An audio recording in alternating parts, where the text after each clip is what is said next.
Nagkaroon po ng formal na kasunduan ang SMNI at ang Philippine Army upang makapag-ere ng mahalagang impormasyon tungkol po sa tagumpay ng ating kasundaluhan at programa laban sa mga komunistang grupo. Wala pong ni isang network sa ating bansa ang gumawa nito, kundi ang SMNI lamang. Wala pong leader ang gumawa nito, kundi si Pastor Kibuloy lamang.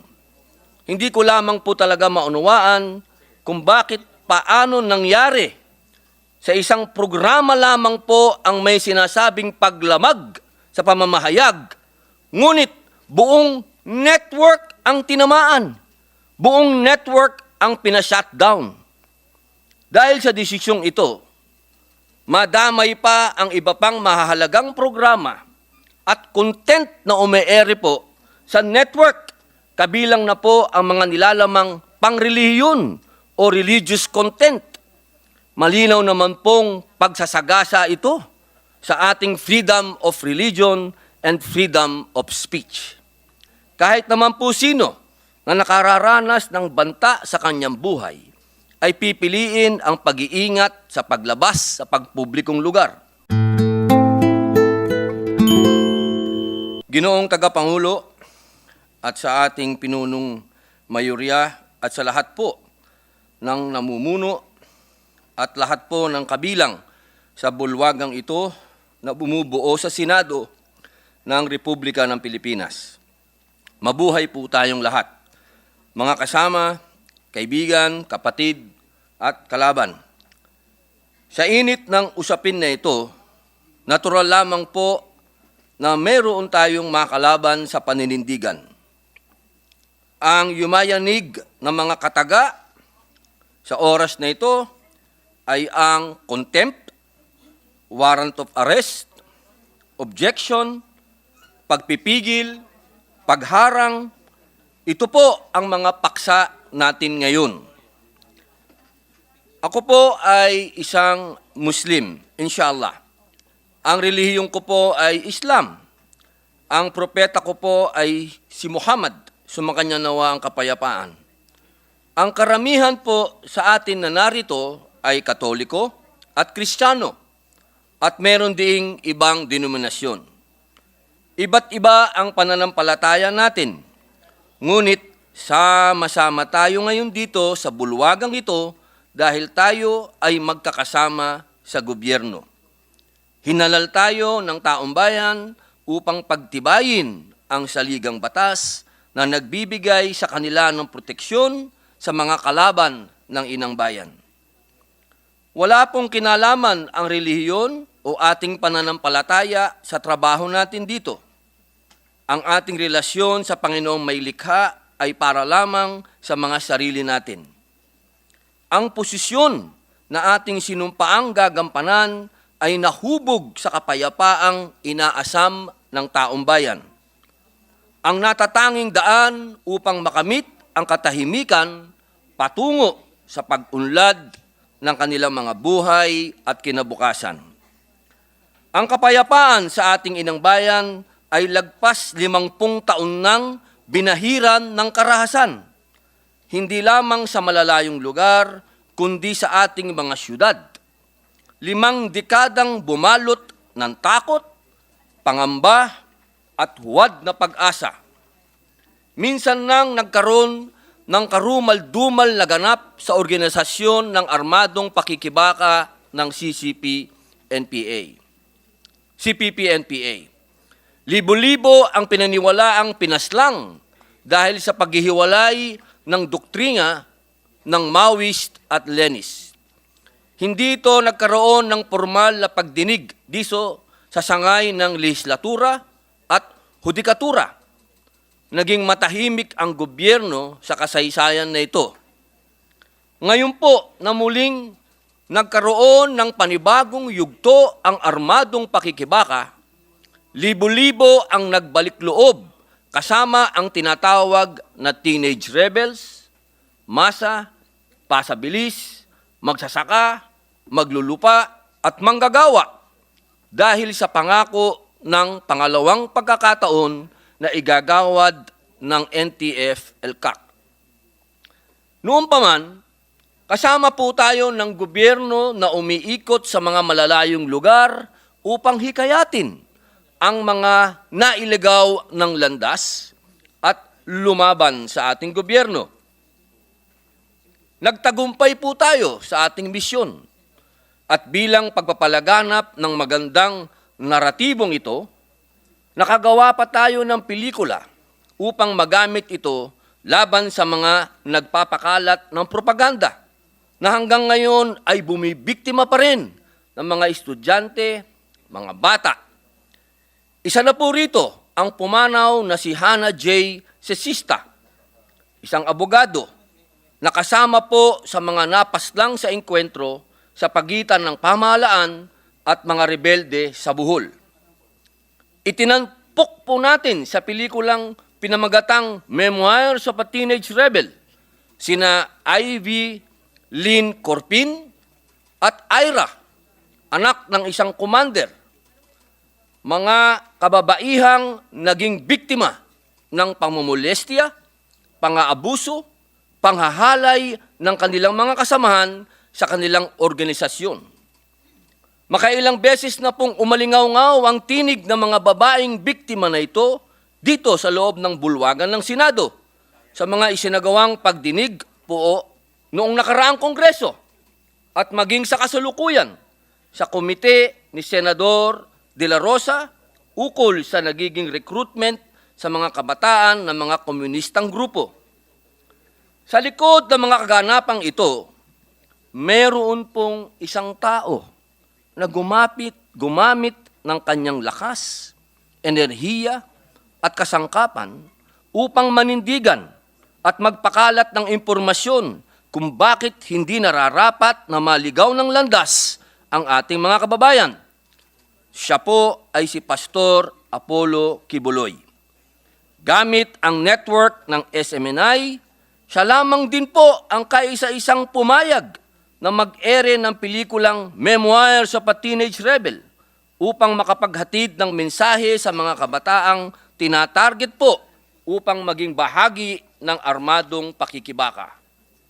Gayun din ang idinulot po nitong hudyat para sa NTF-ELCAC sapagkat nagkaroon po sila ng plataforma upang maihayag ang kanilang tagumpay sa inaatang na misyon sa kanila ng pamahalaan.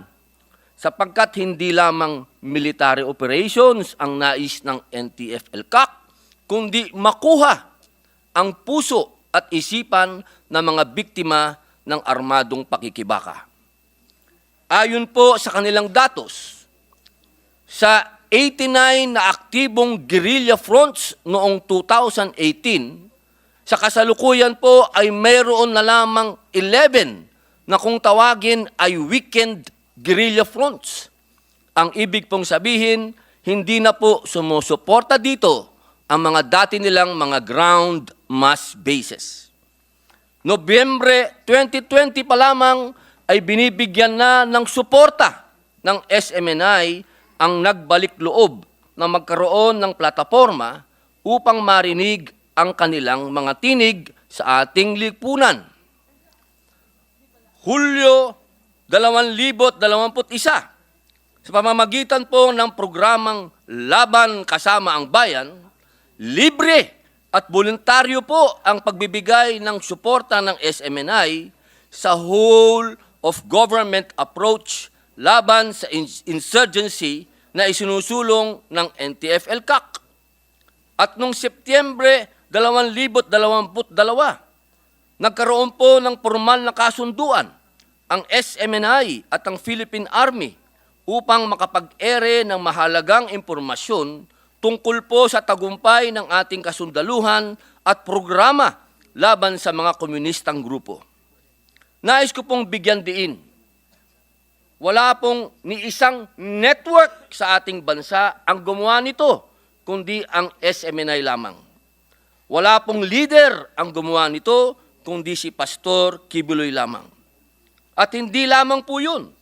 Nung panahon na ang lahat ay tahimik sa usapin ng West Philippine Sea, tayo po ay isang linggong naglayag at nanahan sa Isla ng Kalayaan upang maghatid ng tulong sa ating mga kababayang naninirahan sa isla.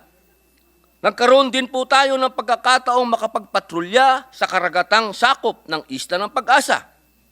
Kasama ang ating mga kababayang mangingisda, nakipagsapalaran po tayo sa dagat kanluran kung saan nakita mismo ng aking mga mata ang hirap ng kalagayan ng ating mga kababayang mangingisda.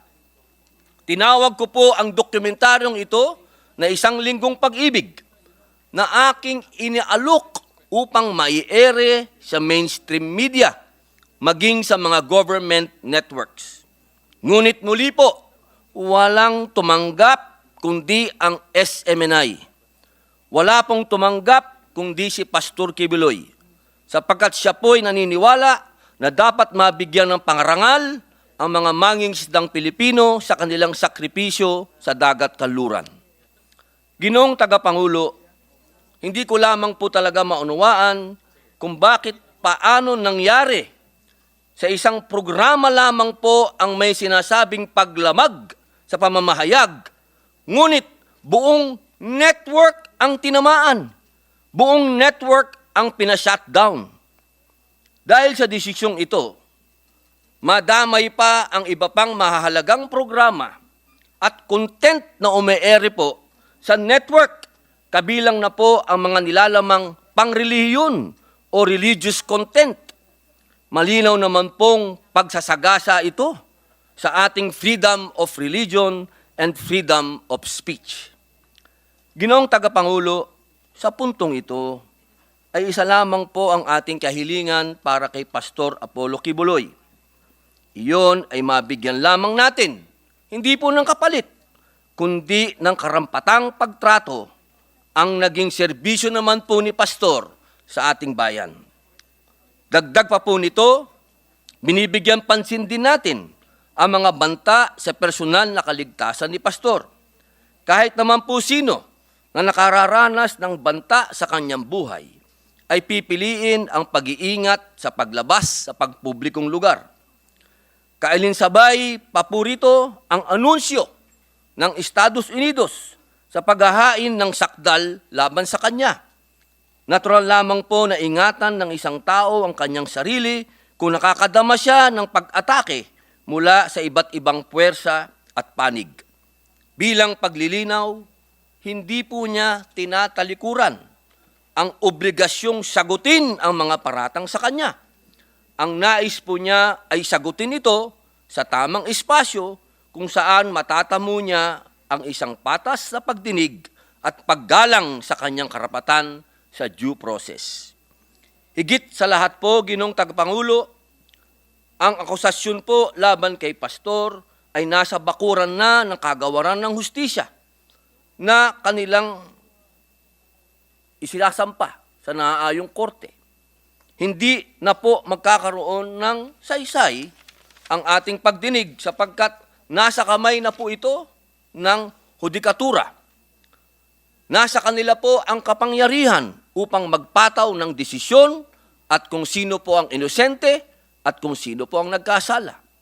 Hindi na rin po siguro kakailanganin pa na magkaroon ng hiwalay pang pag-uusisa ang dalawang sangay ng lehislatura sa mataas at malaking kapulungan na dagdag na isinasagawa ng ehekutibo sa pamamagitan ng kagawaran ng hustisya. Masyado na pong sa palagay ko ay magastos ito. Bilang pangwakas po, nais ko pong ihayag sa opisyal na record ang ating kahilingan. Ang mabigyan po ng konsiderasyon ang hiling ni Pastor laban sa contempt order ng Committee on Women, Children, Family Relations, and Gender Equality at mabigyan ng daan ang pagpapalabas po ng show cause order kay Pastor sa susunod na pagdinig. Maraming salamat po, Ginoong Tagapangulo.